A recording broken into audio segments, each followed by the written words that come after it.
habituant, chers compatriotes, j'interviens pour parler de la politique. La politique est mon thème d'information, c'est sur Thibaut Camara. Oui, je vais parler de Thibaut Camara depuis déjà quelques jours. En fait, je parle de lui parce que c'est très important, chers compatriotes. En fait, la foutaise, c'est de trop, chers compatriotes. Mais c'est vrai. Alors, mon thème d'information, c'est sur ça, Thibaut Camara. Et ensuite, je parlerai également de véritables problèmes, des problèmes, ou le problème qui fait que, franchement, la Guinée ne se retrouve pas, que ceux-là qui arrivent au pouvoir n'arrivent pas à résoudre nos problèmes. Et surtout Alpha Condé depuis 2010 jusqu'à maintenant, pourquoi ça ne marche pas réellement? C'est très simple, chers compatriotes guinéens, c'est très simple. Très bien. Et comme je le dis toujours, on n'a pas besoin d'aller dans une classe de sciences politiques pour facilement le prévoir. Pourquoi? Ça ne bouge pas réellement. Très bien, chers compatriotes guinéens. Alors, Thibaut Camara. Je vais parler de Thibaut Camara, c'est très important. Thibaut Camara, nous le connaissons, il est en fait ministre d'État. Il est conseiller, disons, spécial de Alpha Condé. Il est aussi ministre, en fait, je crois, de l'industrie des PME. Et maintenant, récemment nommé, en fait, porte-parole du gouvernement. Cher compatriotes, Thibaut Camara, je dis bien, c'est Thibaut Camara qui a tout ce poste, qui cumule tout ça. Évidemment, écoutez, quand je parle, je suis en train de parler, effectivement, parce qu'il faut faire des analyses, mais vous connaissez, en fait, disons, ma position. On n'a pas un gouvernement ni un président de la République, il n'y en a pas. Nous avons des voyous au pouvoir qui confisquent par la force le pouvoir. Très bien. Alors, Thibaut Camara. Je vais parler de Thibaut Camara et je vais lire aussi un article écrit par M. Ibrahima Diallo du FNDC. C'est un article important qui résume presque mieux, en fait, tout sur ce personnage, en fait, Thibaut Camara. Très bien. Chers compatriotes guinéens, je crois que nous devons être capables, nous Guinéens, nous devons être capables souvent de nous poser des questions, indépendamment, disons, de l'appartenance politique, que nous soyons capables de nous poser de très bonnes questions, capables de forcer notre intelligence à mieux voir autour de nous, chers compatriotes. C'est très important. Quel pays appartenons-nous, nous Guinéens? Franchement, un pays dans lequel nous avons des personnages politiques qui ont pris cette habitude de cracher et aussitôt après de ravaler leur crachat, chers compatriotes guinéens. Quel pays appartenons-nous? Qui sommes-nous, franchement, nous Guinéens? Que nous puissions assister à de tels comportements politiques, des personnages politiques, je dis bien, qui crachent et aussitôt ravalent leur crachat. Et sans aucune réaction des Guinéens. Je dis bien, je m'adresse aux Guinéens, tout court, aux citoyens guinéens qui aiment son pays, le patriote, indépendamment, disons, de notre appartenance politique. Je vais parler seulement de Guinéens, chers compatriotes guinéens. On se pose cette question-là. Mais pourquoi? Parce que si je prends ce personnage Thibaut Camara, ils sont nombreux, je prends Kiriti Bangoura, je prends Kassouri, je prends Baïdi Alibo, je prends Aboubakar Silla, ils sont nombreux, s'il vous plaît, Mokhtar Diallo, qui n'est plus ministre, mais bon voilà, et qui s'est déjà dévoilé là, Mokhtar Diallo et tant d'autres, n'est-ce pas, qui ont eu ce double comportement. Et revenons sur Thibaut Camara. Qu'est-ce que Thibaut Camara n'a pas dit sur le pouvoir d'Alpha Condé quand il était en exil? Il était empêché d'entrer en Guinée. Qu'est-ce qu'il n'a pas dit, qu'est-ce qu'il n'a pas écrit sur Alpha Condé?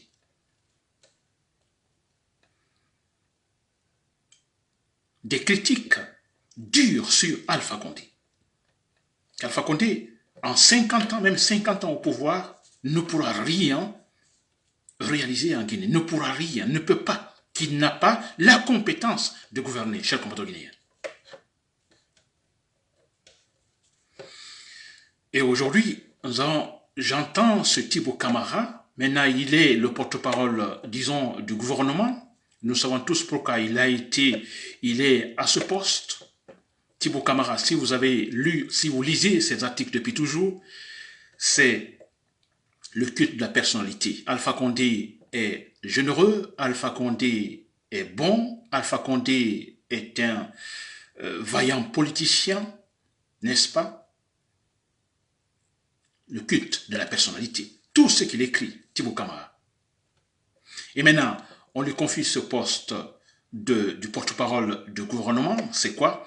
C'est une façon finalement d'embarquer, disons, les journalistes sur son chemin. C'est-à-dire que lui, il est le griot, il doit soigner l'image donc du dictateur Alpha Condé.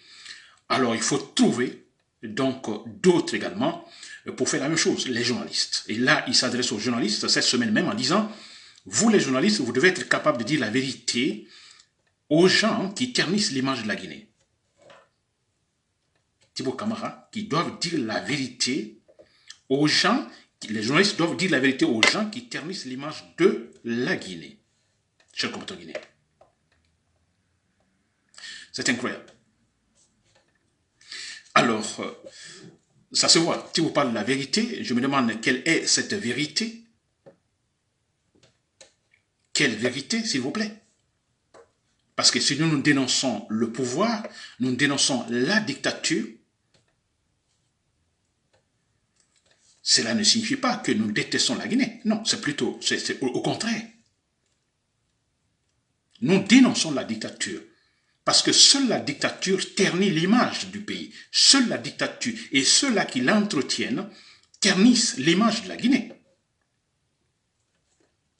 Alors, je suis sûr à 100% que ces journalistes auxquels s'est adressé Thibaut Camara ne seront pas dupes, ils comprennent la situation, ils réagiront, ils ont écouté Thibaut Camara, ils réagiront autrement, rationnellement, effectivement, pour défendre ce qu'il faut défendre en anglais, l'intérêt, en fait, national, et pas l'intérêt, en fait, d'un individu, Alpha Condé, chers compatriotes guinéens.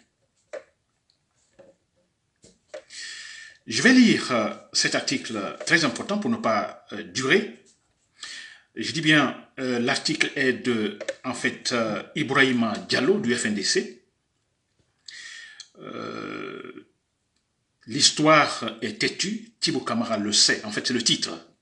Je vais lire, chers compatriotes guinéens, il résume tout sur Thibaut Camara.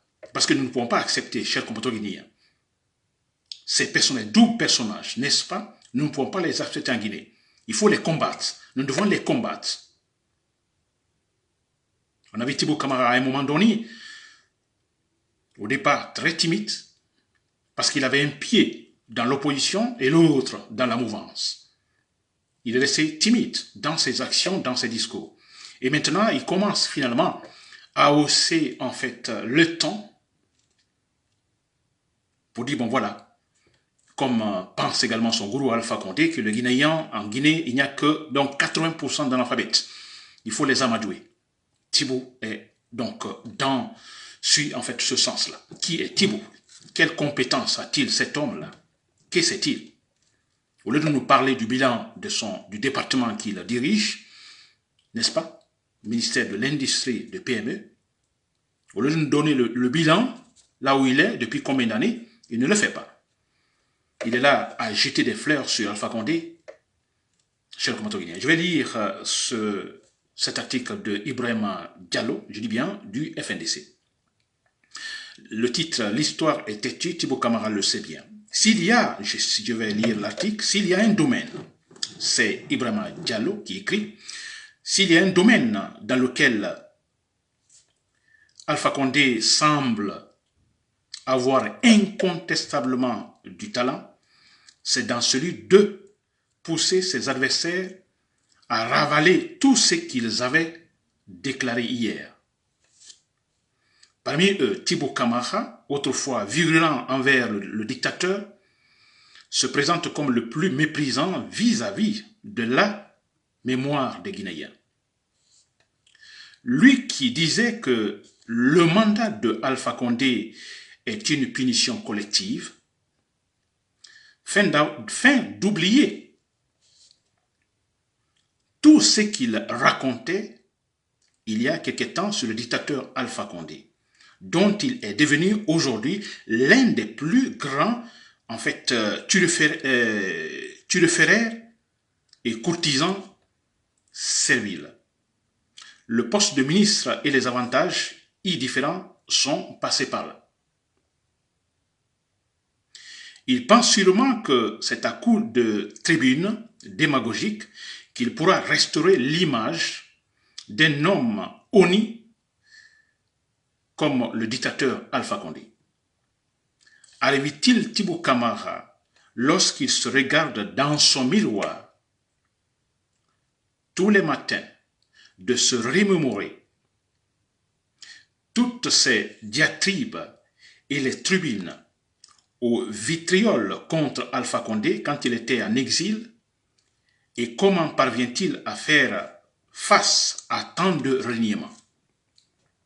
Quelle image veut-il que sa propre progéniture retienne de lui un jour? Celle d'un homme qui crache et qui ravale ses crachats?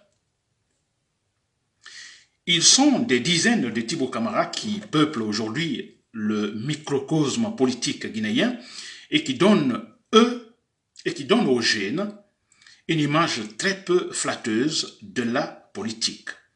Pour cette catégorie de personnages, la fin justifie les moyens en politique et l'essentiel est de hisser au sommet quel qu'en soit le prix.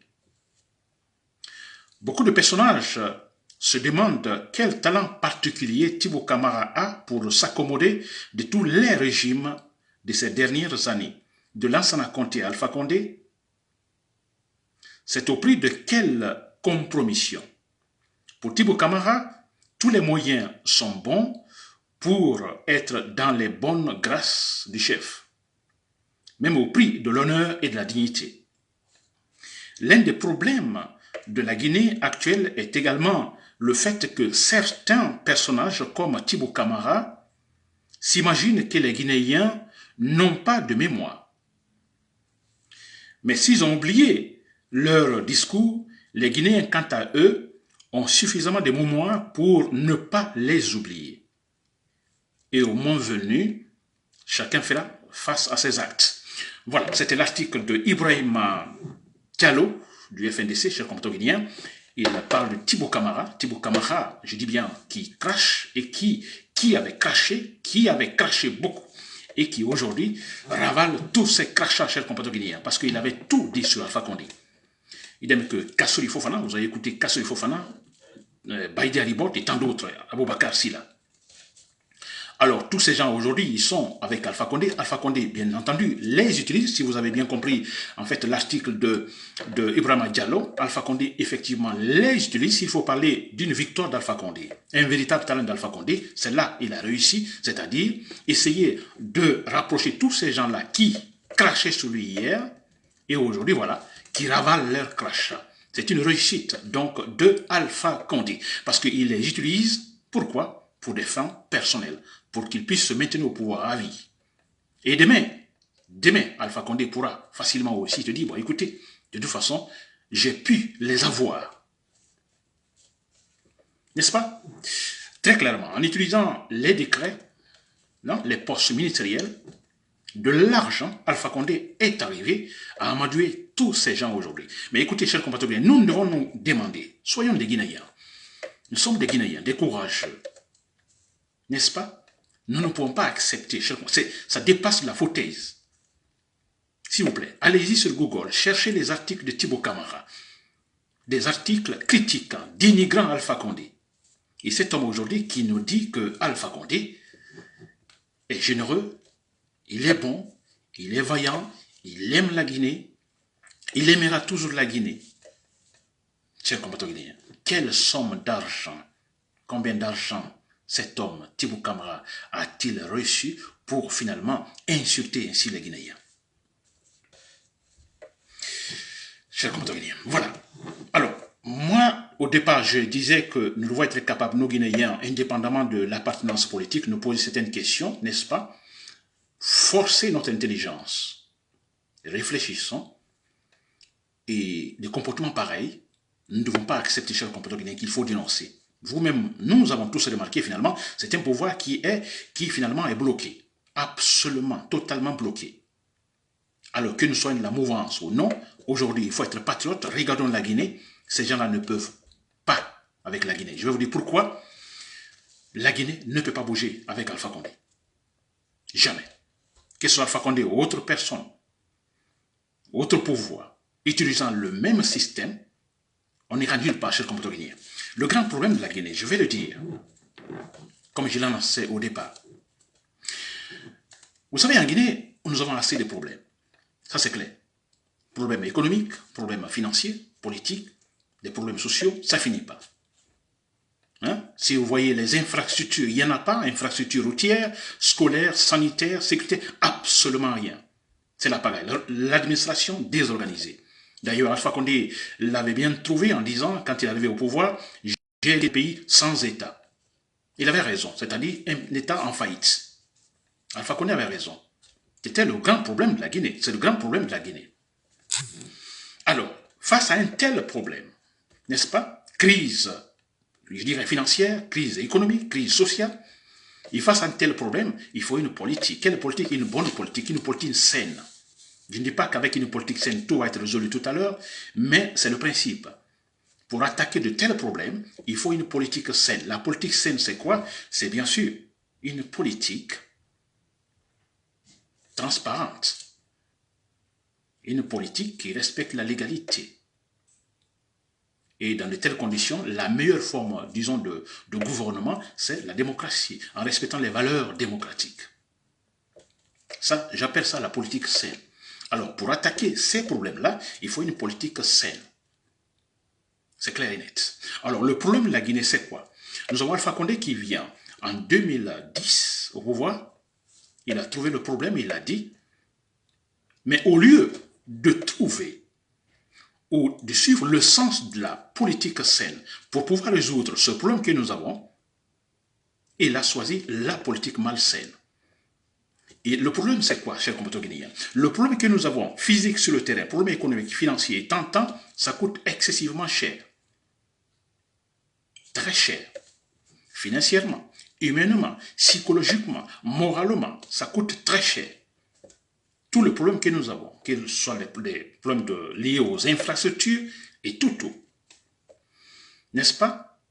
Ces problèmes, déjà, sont chers. Maintenant, vous trouvez une politique malsaine qui coûte aussi excessivement cher. Oui, la politique malsaine coûte très cher. Ça signifie quoi? Parce qu'une politique malsaine, pour la faire asseoir, il est question donc de tripatouiller la Constitution. Il est question, disons, de violer les lois. Il est question même de tuer. Il est question d'emprisonner les politiciens. Il est question de chanter nuit et jour. Écoutez, la Guinée est un pays souverain. On ne se laissera pas, en fait, commander par d'autres pays. N'est-ce pas? C'est la politique malsaine. Et cette politique malsaine, bref, c'est quoi? C'est l'achat des consciences. Il faut acheter des consciences. Si le dictateur veut se maintenir au pouvoir pour toujours, comme Alpha Condé l'a tenté, ou le tente maintenant, il faut acheter les consciences. Et acheter les consciences, il faut une fois que ces consciences sont achetées, il faut les entretenir. Les entretenir. Et ça, c'est chaque jour, chaque semaine, chaque mois et des années. Il faut entretenir. Si vous ne les entretenez pas, écoutez, les consciences se rébelleront et finalement, vous ne durerez pas au pouvoir. Et voilà pourquoi Alpha Condé est obligé, vous comprenez, chaque jour, chaque semaine, des mois, à entretenir cette politique malsaine. À entretenir cette politique malsaine. Les consciences sont achetées. Elles resteront telles, sinon c'est un problème. Et il faut toujours financer. Et ce qui fait que même la nomination des ministres, tout va dans la gestion pour l'entretien également de cette politique malsaine chez le compatriote guinéen. Donc qui coûte excessivement cher. Donc vous imaginez, on a sur le terrain un problème physique excessivement cher et la solution pour résoudre cela, on trouve une politique malsaine qui coûte excessivement cher. Les problèmes seront résolus? Jamais. Jamais. Et qu'est-ce qui va se passer? Le pays bloqué. Alpha Condé doit-il d'abord entretenir sa politique malsaine qui coûte très cher? N'est-ce pas? Qui demande beaucoup d'argent? ou bien s'intéresser aux problèmes physiques sur le terrain qui coûtent très cher. Et voilà le problème. Finalement, si vous remarquez, tant de promesses d'Alpha Condé, finalement, il n'y a ni rien réalisé sur le terrain, n'est-ce pas, et sa politique malsaine dans l'impasse. Voilà la situation en Guinée, chers compatriotes guinéens. Tout récemment, le Sénégal, la semaine dernière, qui vient de recevoir 650 millions de dollars de la part du Fonds monétaire international pour soutenir, en fait, son économie. N'est-ce pas? C'est Sénégal. Sénégal a besoin, bien sûr, de cet argent. Mais la Guinée en a plus besoin, c'est vrai. C'est clair. C'est les dettes. On dira que les dettes, écoutez, c'est pas bon, les dettes, c'est pas bien. Mais quel pays peut-il aujourd'hui se passer, en fait, des dettes pour financer des grands projets? N'est-ce pas? Alors, mais on peut se poser la question. Ce Guinéen-là, indépendamment des partis politiques, que de la mouvance ou de l'opposition, ce Guinéen qui se dit, mais pourquoi maintenant qu'en Guinée, on a tellement besoin d'argent, ça ne va pas? Et tout près Sénégal, qui, franchement, est loin dans le développement, Sénégal peut-il recevoir maintenant 650 millions de dollars de la part du Fonds monétaire international et non la Guinée? Mais c'est très clair, chers compatriotes guinéens. Au Sénégal, les ressources internes sont bien gérées dans la transparence. Au Sénégal, il y a une politique structurelle saine, chers compatriotes guinéens. Et là, quand vous gérez de façon transparente les ressources internes, les bailleurs de fonds vous croient. Et on vous prête de l'argent. Et parce qu'on s'est dit, oui, nous pouvons prêter de l'argent à ces gens parce que les dettes, bien sûr, c'est à rembourser. Alors, nous pouvons prêter de l'argent au Sénégal parce que le Sénégal, qui gère très bien ses ressources internes, est capable donc de nous rembourser. Qui a déjà prouvé antérieurement. N'est-ce pas? Je crois que c'est très simple. Macky Sall, quand il est arrivé au pouvoir, chers compatriotes guinéens, Sénégal, on dira, mais Sénégal, il n'y a pas tellement de problèmes liés aux structures politiques, n'est-ce pas? Mais quand Macky Sall est arrivé, malgré tout, ou bien que, en fait, il y ait donc cette structure politique presque saine, mais il s'est dit, mais écoutez, quelque chose ne sonne pas, quelque chose cloche, en fait, disons, dans le fonctionnement des institutions sénégalaises. Il a fait des réformes, pour que les institutions soient beaucoup plus transparentes dans le travail administratif, chers compatriotes guinéens. Il l'a fait, Macky Sall. Donc, donner plus de valeur encore à la politique saine pour pouvoir résoudre les problèmes sénégalais. Et en Guinée, c'est là, chers compatriotes guinéens, c'est là le problème. On ne peut pas tirer les dettes. Nous recevons des dettes, bien sûr, mais pas des dettes pour supporter, finalement, financer des grands projets. Des grands projets à la mesure des promesses d'Alpha Condé. Mais qu'on se pose des questions, s'il vous plaît. Alpha Condé fait tant de promesses, beaucoup de promesses. Écoutez, c'est bien de faire des promesses. N'est-ce pas? Quelque part, on dira, mais écoutez, oui, il aime la Guinée. Il veut tellement réaliser de belles choses en Guinée, tant de choses en Guinée, il promet beaucoup. D'accord. Mais qu'on se pose aussi la question, mais pourquoi tant de promesses sur 50 promesses, même 3 ne sont pas réalisées, mais qu'on se pose, mais pourquoi cela? Mais moi, à la place d'Alpha Condé, je me poserais la question. Mais écoutez, je fais beaucoup de promesses, je n'arrive pas à réaliser sur 10 promesses, même une promesse, je n'arrive pas à le faire. Alors, mais qu'est-ce qui ne va pas? Posons-nous la question, qu'est-ce qui ne va pas? Parce qu'il n'y a pas l'argent. Et pourquoi pas l'argent? C'est ce que je viens d'expliquer au départ. Il y a l'argent, mais c'est pour entretenir, disons, cette politique malsaine qui coûte très cher. Et voilà les vrais problèmes qui sont là, qui ne seront jamais résolus, chers compatriotes guinéens. C'est honteux qu'après 10 ans au pouvoir, à Conakry, regardez comment est le réseau routier à Conakry. C'est de la pagaille, c'est de l'anarchie. À l'intérieur du pays, on n'en parle même pas, chers compatriotes guinéens. Et maintenant, avec tout ça, on entend un certain Thibaut Camara, on apprend un certain Thibaut Camara pour, franchement, en fait, s'il faut aggraver la situation, nous insulter encore plus, davantage, c'est Thibaut Camara qui est le porte-parole du gouvernement pour nous insulter. Quelle compétence a-t-il Thibaut Camara pour gérer, en fait, pour être porte-parole d'un gouvernement, pour être ministre, disons, de l'industrie des PMI et conseil spécial du président? Quelle compétence a-t-il? Absolument rien, sinon que pour faire du griot, chers compatriotes guinéens. C'est tout. révoltons-nous, quand je dis révoltons-nous psychologiquement, s'il vous plaît, n'est-ce pas? Posons-nous des questions. Pouvons-nous continuer à accepter cela? Que vous soyez du RPG, n'est-ce pas, de l'opposition, vous vous demandez, mais comment vous asseyez, vous cherchez tous les articles sur Thibaut Camara, vous les lisez et vous regardez ce que Thibaut Camara écrit aujourd'hui, vous faites une comparaison, mais s'il vous plaît, on ne s'énerve pas, vous vous énervez pas, Guinéens, de la mouvance ou de l'opposition. Vous n'avez pas de cœur, chers compatriotes guinéens. Ça ne vous dit rien. Thibaut Camara, comment il parlait hier d'Alpha Condé et aujourd'hui, comment il tient un autre discours extraordinaire, chers compatriotes guinéens.